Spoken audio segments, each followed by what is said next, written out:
सुखदेव भगवान ने कहा कि स्वर्ग का अमृत पी लो परीक्षित ना। स्वर्ग के अमृत को ठुकरा दिया, हम कथामृत पिएंगे।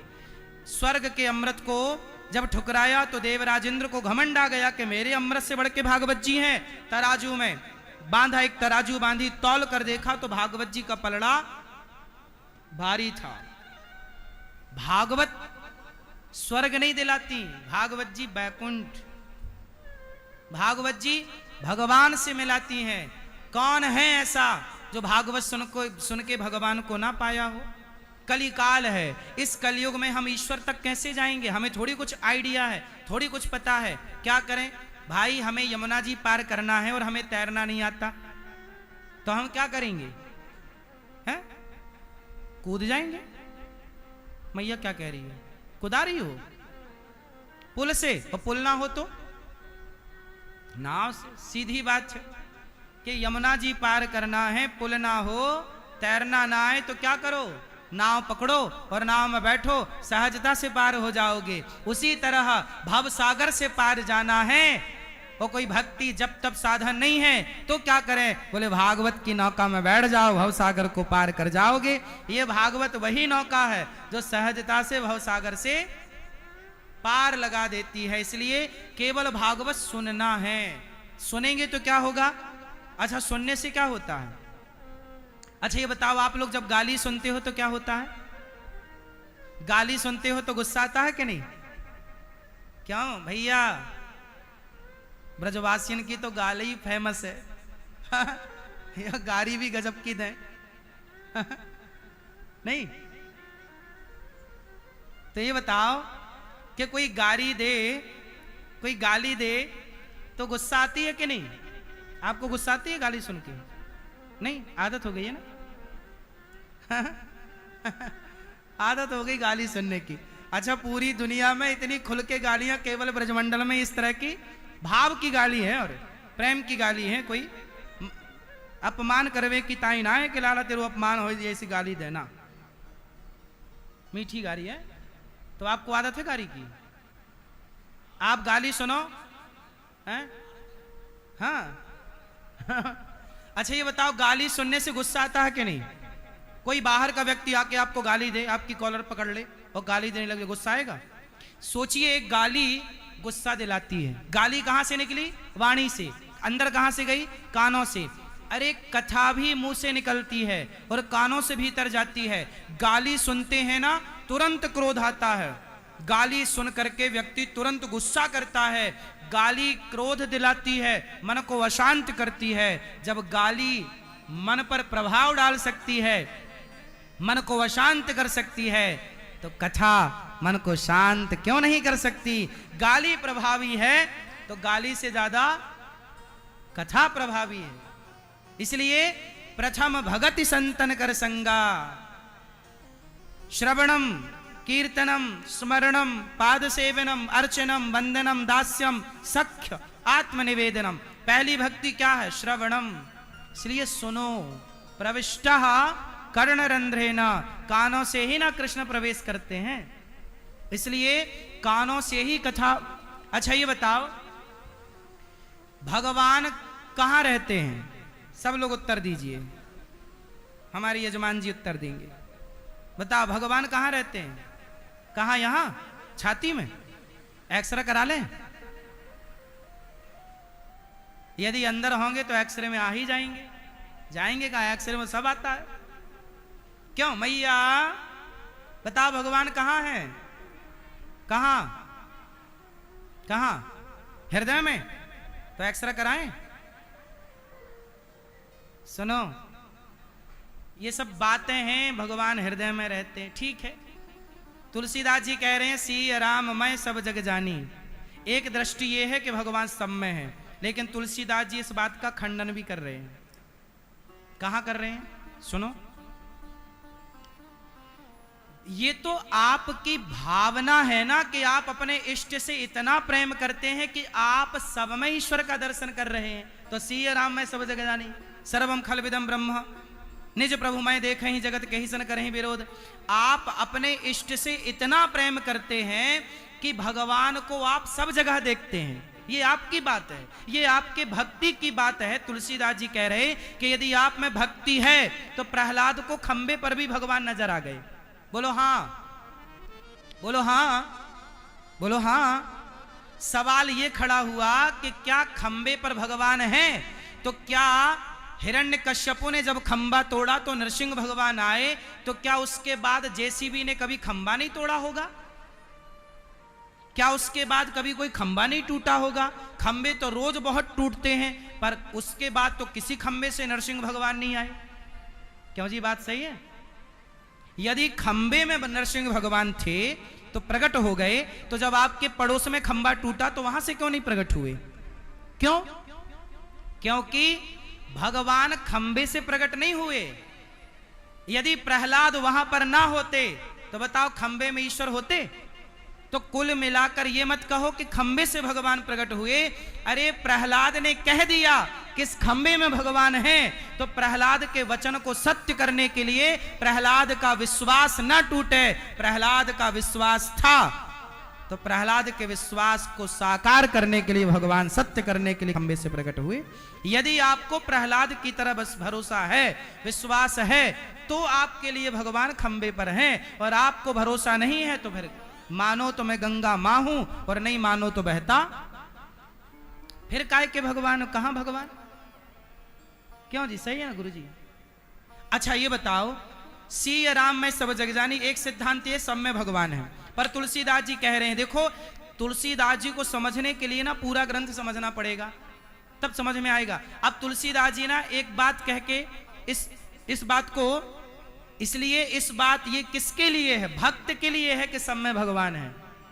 अब दूसरी बात कह रहे हैं, सुनो, दूसरी बात आपके मतलब की है। दूसरी बात तुलसीदास जी कह रहे, सत्य बराबर तप नहीं, बोलो सत्य बराबर तप नहीं, झूठ बराबर पाप। और आगे की लाइन, जाके हृदय साच है, प्रभुता के हृदय आप। जिसके हृदय में सत्य है उसी के हृदय में ईश्वर है। जिसके हृदय में सत्य नहीं, उसके हृदय में भगवान क्या करेंगे? बोलो।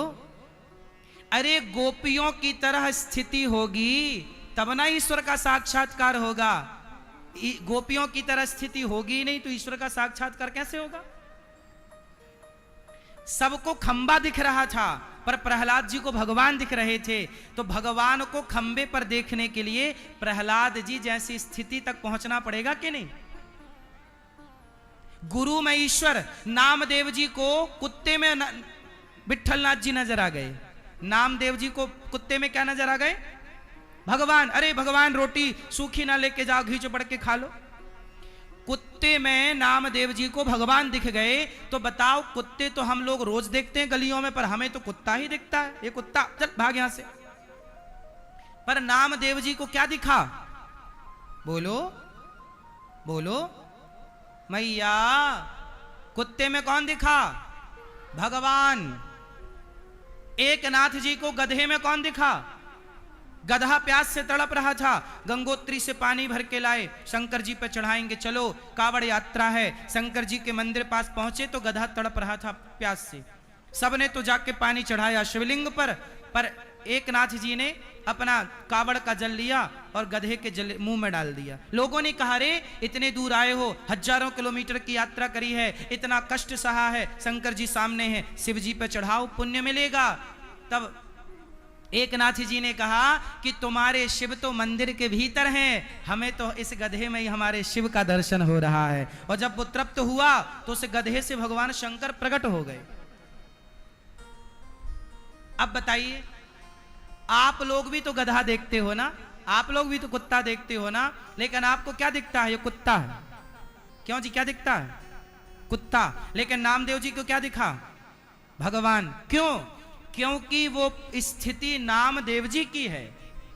यदि हम भी नामदेव जी की तरह भक्ति कर लें और अपने को पका लें उस भक्ति की आग में, तो हम भी नाली के कीड़े को देखेंगे ना, तो हमें नाली के कीड़े में भी भगवान का दर्शन हो जाएगा। यदि हम में भक्ति है उस कोटि की, तो उस प्रकार की काबिलियत है, तो वरना गोस्वामी जी कह रहे हैं कि सामान्य प्राणी क्या करे, जाके हृदय साँच है ताके हृदय आप।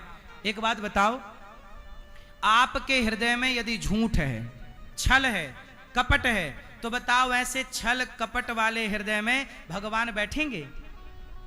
बोलो, निर्मल मन जन सो मोहि पावा, मोहि कपट छल छिद्र ना। जहां कपट है, छल है, वहां भगवान नहीं है। इसलिए कहता हूं, आप कितने लोग अपने हृदय में भगवान को बसाना चाहते हैं? आप लोगों ने अभी कहा ना कि हमारे हृदय में भगवान है, ठीक कहा आपने, लेकिन जो दास कहता है उसे एक बार समझिएगा। और दास ये कहना चाहता है कि जब तक हृदय में छल कपट होगा तब तक भगवान का वास नहीं हो सकता, और छल कपट जब चला जाएगा, हृदय में सत्य जाके हृदय साँच है, प्रभु ताके हृदय आप। जब सत्य स्थापित होगा तब भगवान की स्थापना होगी। और याद रखिएगा, आपके हृदय में सत्य कब स्थापित होगा? जब भागवत सुनोगे तो सत्य स्थापित होगा, भागवत सुनोगे तो सत्य स्थापित होगा, और सत्य स्थापित होगा तो भगवान आपके हृदय में प्रतिष्ठित हो जाएंगे। कुल मिला के भागवत जी क्या करती हैं? हृदय में भगवान की प्रतिष्ठा करती हैं। हृदय में भगवान की, बोलो, राम मंदिर बना तो राम जी की प्रतिमा आई, विग्रह आया। जब विग्रह आया तब तो कोई उन्हें भगवान नहीं कहता था, पर क्या हुआ? वो स्थान पर गर्भगृह में बैठे और प्राण प्रतिष्ठा हुई। क्या हुई भैया? प्राण प्रतिष्ठा। और प्राण प्रतिष्ठा होते ही करोड़ों करोड़ों सनातनियों की आस्था राम से जुड़ गई कि मेरे राम। क्या प्रतिष्ठा के पहले वो इस तरह से पूज्य हैं, पूज्य थे? बोलो, नहीं। जैसे प्रतिष्ठा हुई और वह भगवान के रूप में सर्वत्र पूजे गए, उसी तरह जब आपके हृदय में सत्य की, जब आपके हृदय में भगवान की प्रतिष्ठा होगी, तब आप सर्वत्र पूजे जाएंगे, तब आपका यश सम्मान बढ़ेगा। जैसे नामदेव जी का, सदन का, और सक्कोबाई का और जनाबाई का यश बढ़ा भक्ति के बल पर। मीराबाई का यश बढ़ा किसके बल पर? भक्ति के बल पर। इसलिए आप लोगों से मेरी केवल इतनी प्रार्थना है कि हृदय में, आप कहते हो मेरे हृदय में भगवान है, अच्छा है, पर एक बार टटोल कर देखिए कि आपके हृदय में कहीं छल तो नहीं है, कपट तो नहीं है, ईर्ष्या तो नहीं है, निंदा तो नहीं है, चुगली तो नहीं है। यदि है तो अभी ईश्वर के होने में कसर है। कसर है मतलब देर है, कसर है, समझते हैं मैया? थोड़ा सी अभी सिद्ध होने में देर है, देर है। कब होगा? भागवत सुनो। जब भागवत अखंड सुनते रहेंगे तो आपके हृदय में भगवान की प्रतिष्ठा हो जाएगी। इसलिए भागवत सुनवाई राजा परीक्षित जी को सुखदेव जी ने, और जब राजा परीक्षित जी को भागवत सुनवाई, हृदय में भगवान प्रतिष्ठित हुए, तो क्या हुआ? 7 दिन में जब तक्षक ने डसा तो उनकी दुर्गति नहीं हुई। तक्षक के पहले उनका कल्याण हो चुका था। डसने के पहले तक्षक ने तो शरीर को डसा था, बचा क्या था परीक्षित जी का? परीक्षित जी तो पहले ही आत्म तत्व को प्राप्त कर चुके थे। इसलिए भागवत सुनना चाहिए। ऐसे सुखदेव भगवान ने, जिन्होंने भागवत सुनाई, नारद जी ने कहा, महाराज कोई पापी व्यक्ति भागवत सुन ले तो क्या उद्धार होगा? अच्छा बताओ, कोई पुण्यात्मा भागवत सुने तो आश्चर्य नहीं, कोई पापी भागवत सुने तो आश्चर्य नहीं, पर जिसने जीवन भर पाप किया हो, कैसा पापी व्यक्ति भागवत सुनेगा? तर जाएगा। तब सुखदेव जी ने कहा, ये मानवः पाप कृतस्तु सर्वदा सदा दुराचार रता विमार्गिगाः क्रोधाग्निदग्धः कुटिलाश्च कामिनः सप्ताह यज्ञेन कलौ पुनन्ति ते। कितना भी बड़ा पापी हो, भागवत सुनेगा तो तर जाएगा। कोई तरा? हाँ, तुंगभद्रा नदी के तट पर एक गांव था, गांव का नाम था उत्तमपुर। ये उत्तमपुर दक्षिण भारत में, तुंगभद्रा नदी वहीं है, दक्षिण की नदी तुंगभद्रा। गांव है उत्तमपुर। पंडित जी थे आत्मदेव। सुनो, एक पंडित जी थे आत्मदेव उनका नाम, उनकी पत्नी का नाम है श्रीमती धुंधली देवी। आत्मदेव जी की पत्नी का नाम क्या? मैया, ओ मेरी मां। आत्मदेव जी की पत्नी का नाम क्या? क्या? धुंधली। धुंधली और आत्मदेव जी। आत्मदेव जी के पास सब कुछ था, पैसा था, पद था, प्रतिष्ठा थी, एक चीज की कमी थी। क्या नहीं था आत्मदेव जी के यहां? पुत्र नहीं था, संतान। आत्मदेव जी बड़े परेशान, बड़ा यज्ञ किया, जप किया, तप किया, बड़ा साधन किया कि एक बेटा हो जाए, बेटा हो जाए, बेटा, पर बेटा नहीं हुआ। भाग्य में, अच्छा ये बताओ, कुछ लोगों को बेटा होता है, कुछ लोगों को बेटा नहीं होता, कुछ लोगों को बेटी होती है, कुछ लोगों की बेटी नहीं होती। अच्छा आप लोग बताओ कि किसी को बेटा होता है, किसी के नहीं होता, क्यों? क्यों ऐसा होता? तो सबको ही होना चाहिए, क्यों नहीं होता? आप जानते हो किसी को बेटा नहीं होता तो ना होने का कारण क्या है? क्यों नहीं होता बताओ जरा आप लोग। मैया, ओ पंचायती मैया, देखो खड़े होके पंचायत कर रही है मेरी माँ। मैया बैठो मेरी माँ, थोड़ा और सुन लो मेरी माँ, घर कहीं ना भागेगा, बैठो मस्त सुनो। अच्छा ये बताओ, किसी को बेटा नहीं होता तो क्यों नहीं होता? आप बताओ क्यों नहीं होता?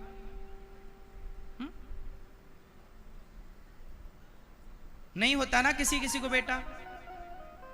डॉक्टर कह देता है ऐसे बेटा नहीं होगा, कोई जन्मजात दिक्कत है। बहुत लोग हैं समाज में, संसार में लाखों लोग हैं, स्त्रियां भी और पुरुष भी। डॉक्टर ने साफ कह रखा है कि तुम बाप नहीं बन सकते, तुम मां नहीं बन सकती। सोचो कितना कष्टदायी है ये शब्द जब कोई कहे कि आप बाप नहीं बन सकते। कितना कष्टदायी है ये शब्द जब कोई कहे कि आप ये स्त्री मां नहीं बन सकती। राम राम, भगवान करे ये शब्द किसी को सुनना ना पड़े। फिर भी मैं इस बात को इसलिए कहता हूं क्योंकि आपको इस बात का ज्ञान होना चाहिए। आपको सब ज्ञान है, फिर भी ये दास निवेदित कर रहा है। देखो, बेटा होता है तो पिता का कर्जा चुकाने के लिए होता है, ऋण चुकाने के लिए ना आता है बेटा। भाई बाप का ऋण कौन चुकाएगा? बोलो। धर्म तो यही कहता है कि पिता का ऋण पुत्र चुकाएगा, तब ना पिता का श्राद्ध, तर्पण और पिंडदान इत्यादि सारा कृत्य पुत्र करता है। अब सवाल खड़ा हुआ कि किसी को पुत्र दिया ही नहीं तो इसमें उस व्यक्ति की क्या गलती है? भाई ना देने का डिसीजन तो ईश्वर का है ना, और देने का डिसीजन भी ईश्वर का है, हमारा और आपका निर्णय तो है नहीं। भाई बेटा किसी को है तो तुम्हारे बल पर नहीं है, ईश्वर ने लायक बनाया, ना बनाया होता तो क्या कर लेते तुम? इसलिए ईश्वर ने आपको बेटा पाने के योग्य बनाया, आपके बेटा है तो किसी को नहीं बनाया। सवाल भगवान से, प्रभु आपने इसको बेटा क्यों नहीं दिया? सवाल ईश्वर से। तो भगवान से जब सवाल पूछा गया कि हे प्रभु आपने इसे बेटा क्यों नहीं दिया, इस स्त्री को, इस पुरुष को बेटा क्यों नहीं दिया, तब भगवान ने कहा कि भैया जिसके सिर पर कर्जा था उसका कर्जा उतारने मैंने बेटा दे दिया, पर जिसके सिर पर कोई कर्जा था ही नहीं तो मैंने उसे बेटा दिया ही नहीं कि भाई तेरे सिर पर कोई ऋण है ही नहीं, तू आराम से जा, मस्ती से कुछ दिन संसार में काट और तू मुक्त होके मेरे पास आ जाना, तू झंझट में पड़ेगा ही नहीं। भाई जो झंझट में पड़े उसका बेटा तो उसे झंझट से निकाले, जो झंझट में है ही नहीं। तो भगवान ने कहा कि भाई हम तुझे बचाए रखे हैं। बताओ मीराबाई के बेटा था? बोलो, था तो नाम बता। मीराबाई के बेटा था? क्या मीराबाई की सदगति नहीं हुई? लोग कहते हैं कि बेटा नहीं होगा महाराज तो हमारी चिता में आग कौन लगाएगा? अरे भैया आज आग लगाने वालों की कमी है क्या? तुम मरो तो आग लगाने वाले ढेर हैं। आग लगाने वालों की कमी है। आजकल तो आग की जरूरत नहीं, मशीनों का जमाना आ गया, एक तरफ आदमी डालो और आग तुरंत हाथों हाथ। फिर इसलिए ये मत कहिएगा, ये मत सोचिएगा कि महाराज हमारे बेटा नहीं होगा तो हमारी चिता में आग कौन लगाएगा। बहुत मिलेंगे। सवाल दूसरा, महाराज जी हमारा बेटा नहीं होगा तो हमारा श्राद्ध कौन करेगा, हमारा पिंडदान कौन करेगा? अच्छा ये बताओ, तुलसीदास जी का पिंडदान किसने किया? कबीरदास जी का पिंडदान किसने किया? क्या इन लोगों का कोई बेटा था? ये हमारे साधु जी बैठे हैं यहाँ, संत लोग, इन संतों के कोई संतान है? आप कहते हो बेटा होगा तो पिंडदान करेगा तब हमारा कल्याण होगा, तो संतों को कोई बेटा होता है? तो क्या संतों का कल्याण नहीं होता? मीराबाई के बेटा नहीं था तो कल्याण नहीं हुआ? बोलो बोलो। हजारों उदाहरण शास्त्रों में मिल जाएंगे जिनके कोई पुत्र नहीं था पर कल्याण हुआ? नहीं हुआ। इसका मतलब यह है कि तुम्हारा कल्याण बेटे के पिंडदान से होगा, जो होगा वो अलग विधा है। तुम्हारा कल्याण बेटे के पिंडदान से नहीं, तुम्हारे भजन से तुम्हारा कल्याण होगा, तुम्हारी भक्ति से तुम्हारा कल्याण होगा।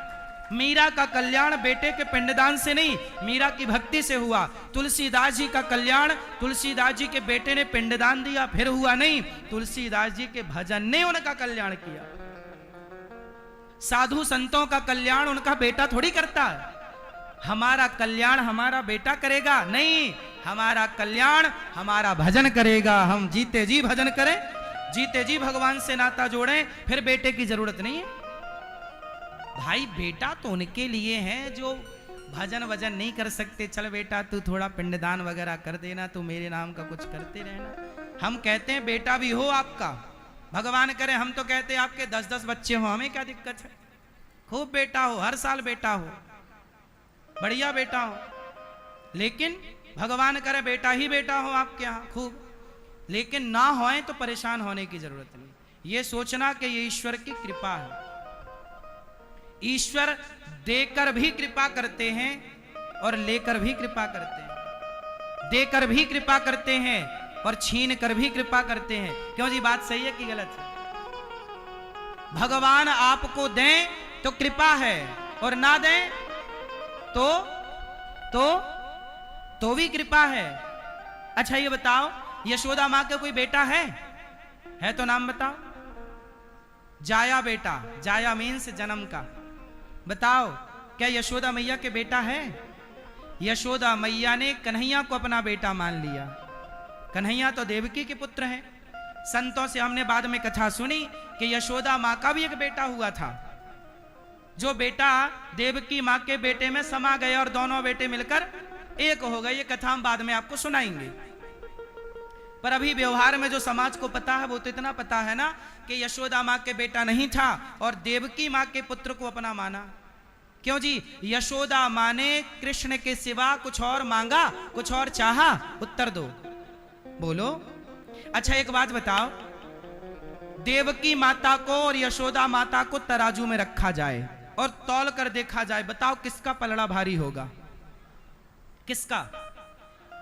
जोर से, जोर से। यशोदा मैया का। क्यों? जबकि जन्म किसने दिया? माता देवकी ने। पर यशोदा मां का पलड़ा भारी क्यों है? उत्तर दो आप। क्यों? पाला पोसा? नहीं, पाला पोसा वो तो सामान्य। यहां सड़क के किनारे कोई तुम्हें बच्चा मिल जाए तो तुम उसे भी पाल पोस के बड़ा कर दोगे। ये बात सही है कि मारने वाले से बचाने वाला बड़ा होता है। ठीक बात है कि यशोदा मैया ने पाला। यशोदा मैया ने पाला पोसा इसलिए यशोदा मैया बड़ी हैं, ये भी सिद्धांत है, इसे गलत नहीं कहा जाएगा। लेकिन इससे भी बड़ा एक सिद्धांत है, आप कहो तो दास निवेदित करें।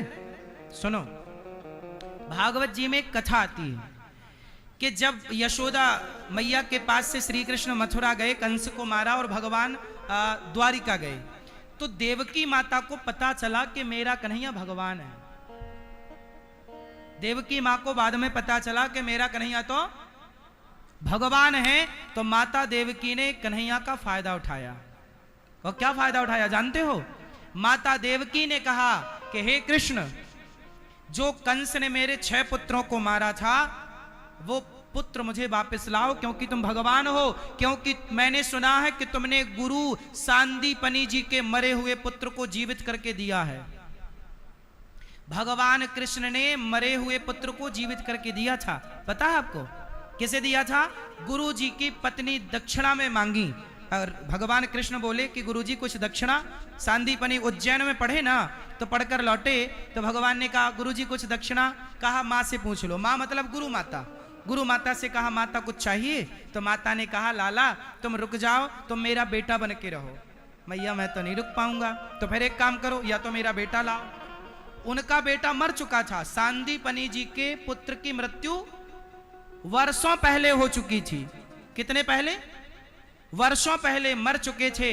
लेकिन जब सांदीपनि जी की पत्नी ने कहा कि पुत्र चाहिए, तब भगवान स्वयं श्री कृष्ण गए यमराज के पास, उनका सूक्ष्म शरीर लाए और अपने भगवान तो अपने संकल्प से उनका शरीर बनाया और मरा हुआ बेटा जिंदा करके लौटाया सांदीपनि जी के। ये भगवान श्री कृष्ण की सामर्थ्य है, ये भगवान है, मरे को जिंदा कर सकते हैं।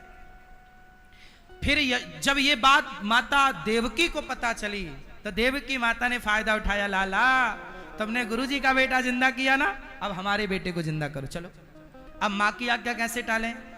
तो सोचिए सवाल खड़ा हुआ देवकी माता पर के माता कृष्ण जैसा पुत्र पाकर भी क्या और कोई पुत्र पाने की कामना होनी चाहिए? ये बताओ, कृष्ण को पाकर भी क्या कुछ और पाने की कामना होनी सही है? बताओ। हमारे ब्रज में रसिक जन क्या कहते हैं कि भगवान को पा लेने के बाद क्या पाना, मुझको और कुछ होना चाहिए, मेरे तो गिरधर गोपाल दूसरों ना कुछ नहीं चाहिए। क्यों भक्तों यही ना कहते हैं कि हमें भगवान के अतिरिक्त और, लेकिन देवकी माँ ने भगवान से क्या चाहा? पुत्र। अच्छा ये बताओ, यशोदा मैया भी कहती कि कन्हैया तू तो भगवान है रे, तू तो सामर्थ्यवान है, तू जा रहा है तो एक काम कर, मुझे भी एक बेटा दे। क्या कन्हैया यशोदा मैया को मना कर देते? नहीं, पर यशोदा माँ की अनन्यता देखिए। भक्त बहुत होंगे, सभी भक्तों को प्रणाम है, पर ब्रजमंडल के सभी भक्तों में सबसे श्रेष्ठ भक्त कोई है तो माता यशोदा सबसे श्रेष्ठ भक्त हैं। क्यों?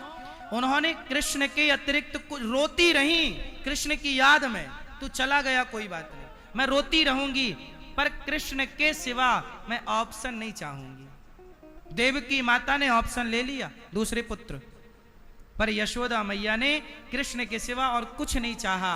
ये माता यशोदा की अनन्यता है और भगवान इसी अनन्यता को चाहते हैं कि भक्त मेरे अतिरिक्त। अब सवाल खड़ा हुआ कि आपके बेटा नहीं है तो आप रोते क्यों हैं? जैसे यशोदा ने कृष्ण को अपना मान लिया और कृष्ण की याद में रोती रही, आप भी भगवान से नाता जोड़कर भगवान के लिए रोइए ना, पुत्र के लिए रोकर क्या पाओगे? अब जो नहीं है सो नहीं है, नहीं है, मेरे हाथ में होता तुम्हारे भाग्य को बदलना तो मैं बदल देता, तुम्हारे माँ बाप के हाथ में होता तुम्हारा भाग्य बदलना, तुम्हारे माँ बाप बदल देते, तुम्हारे गुरु के हाथ में होता तुम्हारा भाग्य बदलना, तुम्हारे गुरु जी बदल देते। लेकिन लिखा किस्मत में मिटता नहीं मिटाने से, लिखा किस्मत में मिटता नहीं मिटाने से, समय को काट लो भैया किसी बहाने से, बस भगवान के हम हैं ये भाव रख लो और बेटे की याद में रोया ना करो। मैं तो भगवान की दासी हूं, मेरे तो भगवान सर्वस्व हैं, ये मेरे हैं, और भगवान बेटा दें तो खुश, ना दें तो खुश, हर हाल में तेरे फूलों से भी प्यार और तेरे, हाँ तेरे फूलों से भी प्यार, तेरे कांटों से भी प्यार, तू जो भी देना चाहे दे दे मेरे सरकार, तू जो भी देना चाहे दे दे मेरे सरकार तेरे।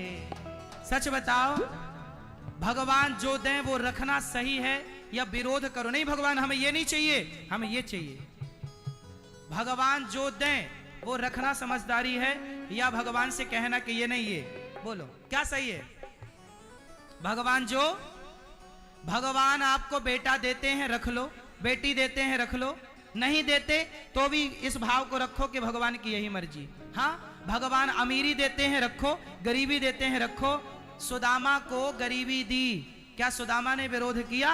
हे प्रभु मैं तेरा इतना बड़ा भक्त हूं और तूने मुझे देख गरीब बना दिया? नहीं, भगवान चाहे गरीबी दें चाहे अमीरी दो, जो आप चाहते हो यार, तू जो भी देना चाहे दे दे मेरे सरकार तेरे फूलों सार, तेरे कांटों से भी प्यार, तेरे फूलों से भी प्यार, तेरे कांटों से भी प्यार।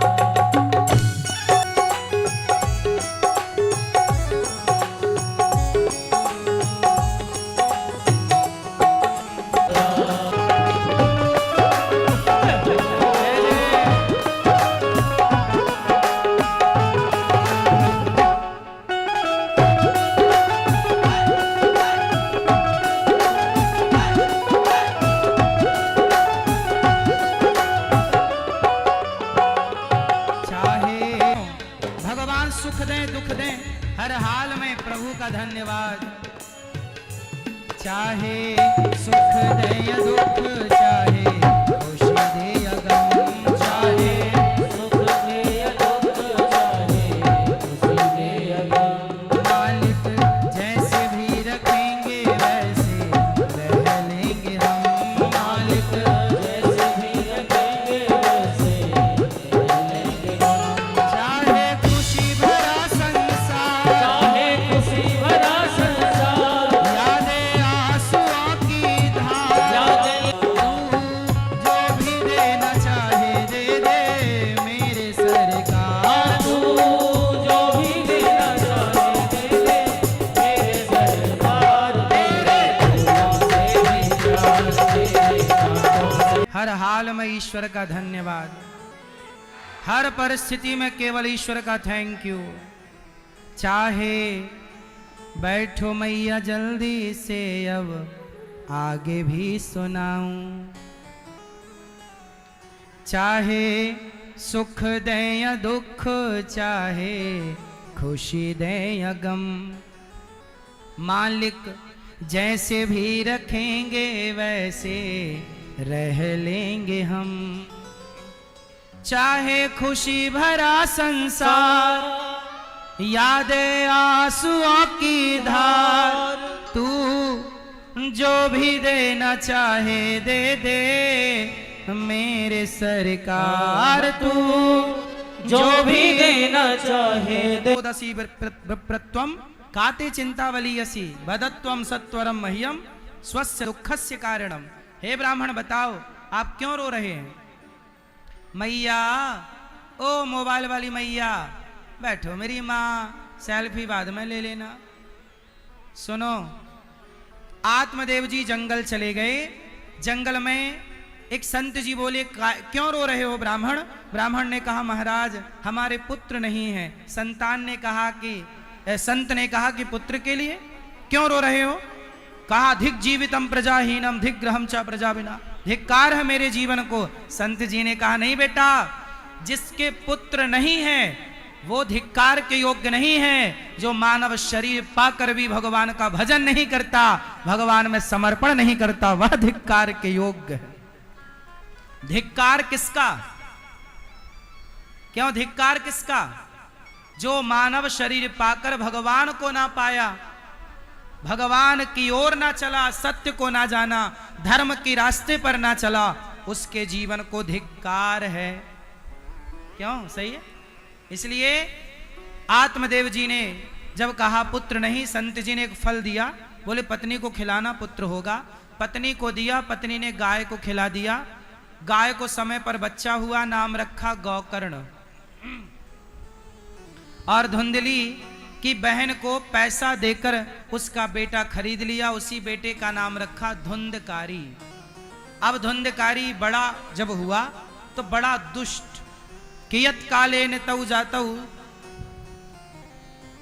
अब हुआ यही कि गौकर्ण पंडितो ज्ञानी, धुंधकारी महाखला।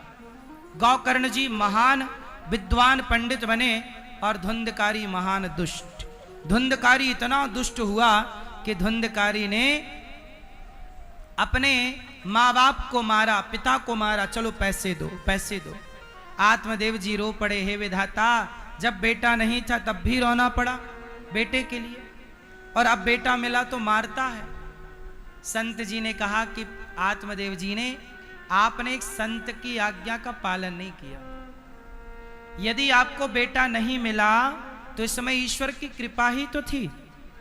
जब नहीं मिला तो आप फिर भी सुखी थे, मिल गया तो बेटा तुम्हें लातों से मार रहा है। सोचिए बेटा ना होए वो अच्छा है, पर होके तुम्हें लाते मारे वो ज्यादा दर्दनाक है। क्यों जी? उद्दंड हो, बड़ा दुष्ट। धुंधकारी ने मारना शुरू किया बाप को। आत्मदेव जी रोए, भव भक्ति निष्ठा। गौकर्ण जी ने पिताजी से कहा, पिताजी देहे स्थिमांस रुधिरे भीमतिम त्यजत्वम जाया सुता दिसु सदा ममताम। इनकी ममता छोड़ो, छोड़ो ये सब ममता। आप कहते हो ये बेटा मेरा है, अरे भाई चलो छोड़ो बेटा की, ये बताओ ये शरीर आपका है? क्यों भैया, शरीर आपका है? यदि आपका है तो फिर आप मरते हो तो लेकर क्यों नहीं जाते? आंख आपकी एक टाइम बाद आपको डंडा लेके चलना ही पड़ेगा। बोलो हाँ, सही है कि गलत है? बुढ़ापा लंगड़ा होता है ना, जवानी अंधी होती है, और बुढ़ापा एक टाइम बाद सबको बूढ़ा होना है कि शरीर भी मेरा नहीं है। जब शरीर भी मेरा नहीं है तो शरीर से संबंध रखने वाले स्त्री पुरुष परिवार के लोग मेरे कैसे हो सकते हैं? ये मेरे नहीं हो सकते ना। इसलिए गोकर्ण जी ने उपदेश किया, पिताजी सेवा कथा रसमहो नितराम पिबत्वम। हे पिताजी, आप बेटा बेटी से मोह हटाओ और सेवा करो। देखो गोकर्ण जी ने क्या आज्ञा दी? सेवा। इस धरती का सबसे उत्तम काम क्या है? सेवा। सबसे बड़ी भक्ति क्या है? बताओ, भक्ति किसे कहते हैं भैया? आप ब्रजवासी बताएंगे भक्ति किसे कहते हैं? बताओ। भक्ति का तात्पर्य ही है, भज सेवायाम धातु से ना भक्ति बनती है, सेवा ही भक्ति है। इसलिए लक्ष्मण जी राम की क्या करते हैं? भक्ति नहीं करते, सेवा करते हैं। हनुमान जी राम की भक्ति नहीं करते, राम जी की सेवा। और जो सेवा करता है वो सेवा को ही भक्ति कहा जाता है। यही भक्ति है। भक्ति का मतलब सेवा। कोई अपने माँ बाप की सेवा कर रहा है मतलब वो भक्ति कर रहा है। कोई अपने गुरु की सेवा कर रहा है मतलब वो भक्ति कर रहा है। कोई गाय की सेवा कर रहा है मतलब वो भक्ति कर रहा है। कोई दीन दुखी की सेवा कर रहा है मतलब भक्ति कर रहा है। या मरती है, बैल मरता है, बकरा मरता है, बकरी मरती है, सबका चमड़ा काम आता है। क्यों? हिरण का चमड़ा काम आता है कि नहीं? ऊंट का चमड़ा काम आता है, जूते बनते, बेल्ट बनता, बैग बनता। क्यों भैया? मैंने सोचा कि हर जानवर का चमड़ा काम आता है। आता है कि नहीं भैया? लेकिन मुझे एक दिन लगा कि अनिरुद्धाचार्य, जब मैं मरूंगा तो मेरे चमड़े का तो जूता भी नहीं बनेगा। मेरे मरने के बाद मेरे चमड़े का जूता बनेगा? नहीं, मेरा चमड़ा मरने के बाद काम नहीं आ सकता।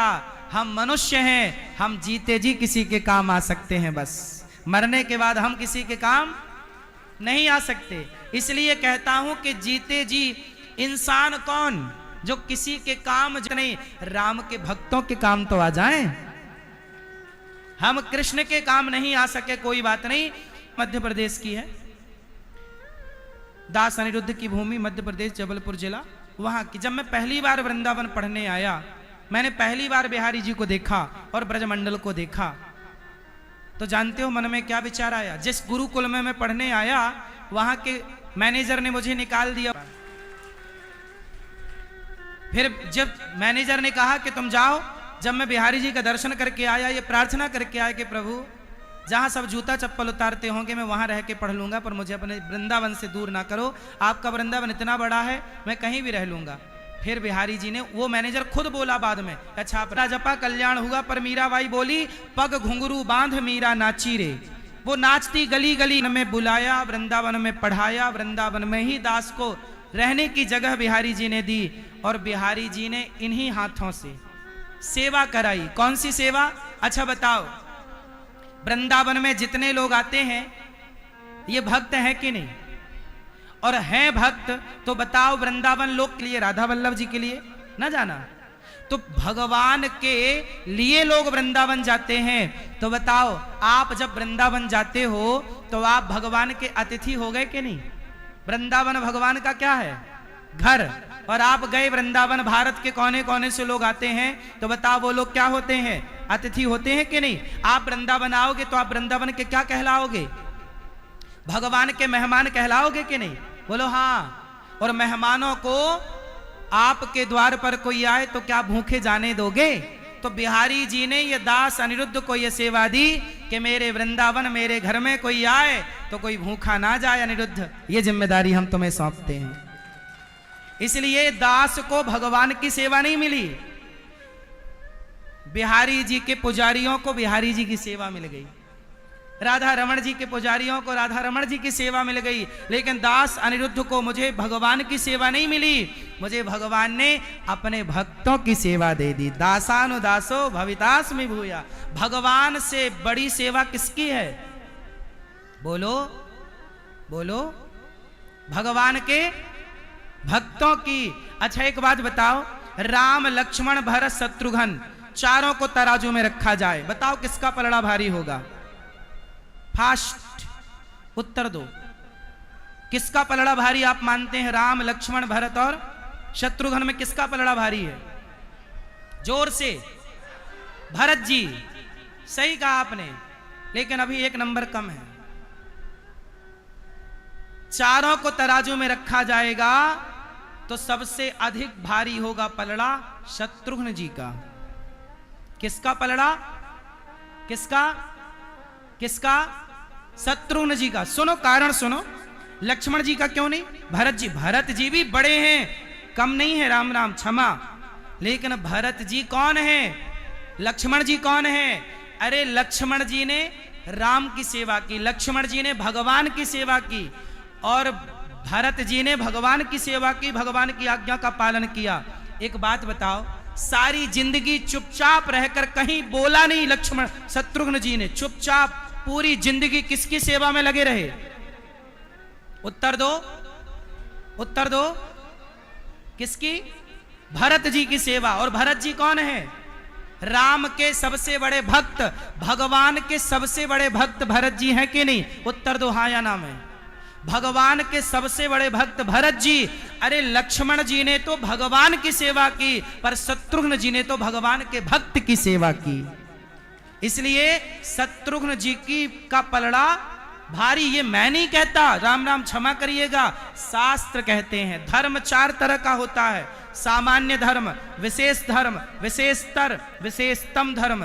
तो मैं एक दिन सुनाऊंगा पूरी विस्तार से कथा कि शत्रुघ्न जी सबसे श्रेष्ठ कैसे हैं। आप बताओ, शत्रुघ्न जी ने सारी जिंदगी किसकी सेवा की?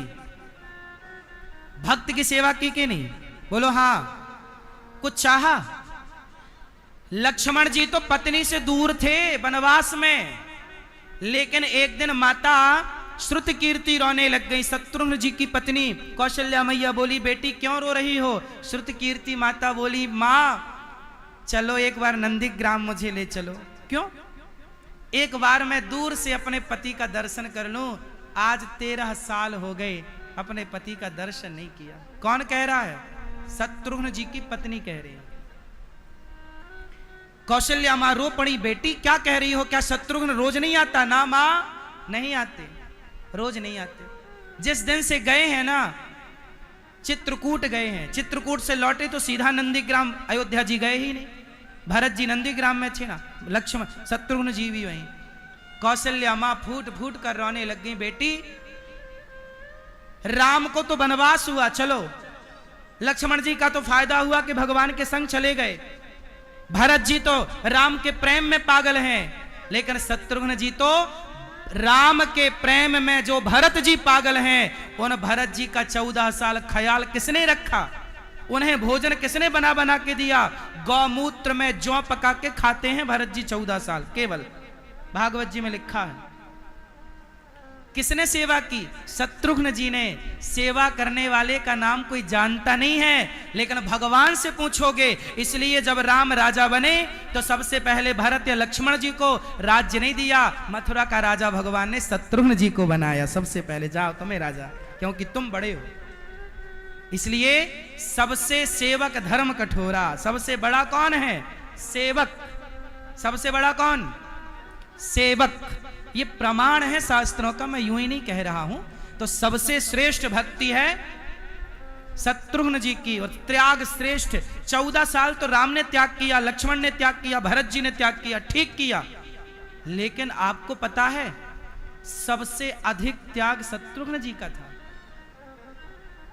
अब ये कभी बताऊंगा मैं आगे कथा में शत्रुघ्न जी के बारे में, लेकिन मैं आपको केवल यही बताना चाहता हूं कि सेवक को कोई जानता नहीं है, लेकिन सेवक का होता है सेवक का कार्य। उसी तरह ये दास अनिरुद्ध आप सबका सेवक है। गौरी गोपाल आश्रम में सोचिए 30,000 लोग, लगभग रोज 25 से 30,000 लोग पर डे प्रसाद पाते हैं। 1 लाख रोटियां रोज बनती हैं गौरी गोपाल में, 1 लाख। कभी आइएगा आप चेक करिए गौरी गोपाल आश्रम में। मैं तो बस यही प्रार्थना करता हूं, 1000 लगाते हैं बेटा, आओ आखिरी दर्शन कर लो माँ का।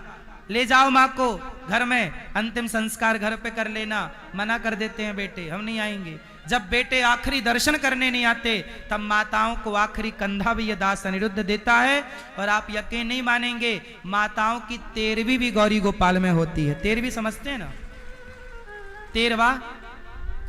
13 दिन बाद जो 13 ब्राह्मण इत्यादि का प्रोसेस है, वो भी उनका बेटा 13वीं तक नहीं करता। अब जो माएँ गौरी गोपाल में हैं, किसी माँ के 4 बेटे हैं, किसी माँ के 2 बेटे हैं। बहुत सारी माएँ ऐसी हैं कि जिनके बेटों ने घर से धक्के मारकर निकाल दिया।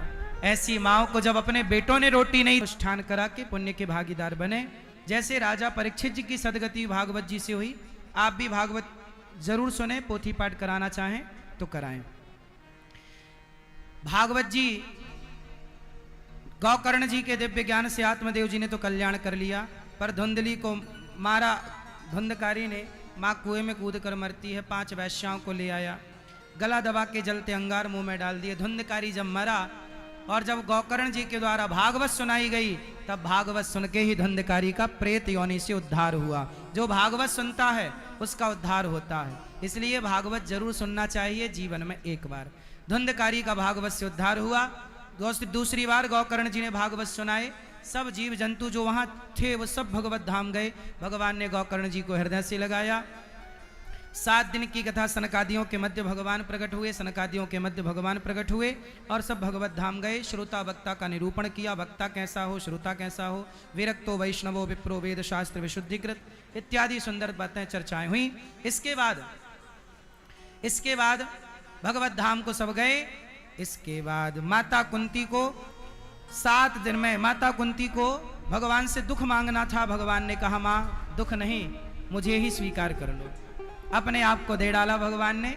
देखो भगवान कितनी कृपा कर रहे हैं, है ना? तो भगवान कुंती बुआ पर कृपा की। राजा परीक्षित जी को 7 दिन में मरना था। जैसे 7 दिन में मरना हो, वो क्या करे? हाथ जोड़कर सुखदेव जी राजा परीक्षित जी सुखदेव भगवान के आगे बैठे। सुखदेव भगवान दिव्य भागवत सुना रहे हैं, दोनों भगवत चिंतन में डूबे। आगे की चर्चा कल सुनेंगे। आओ।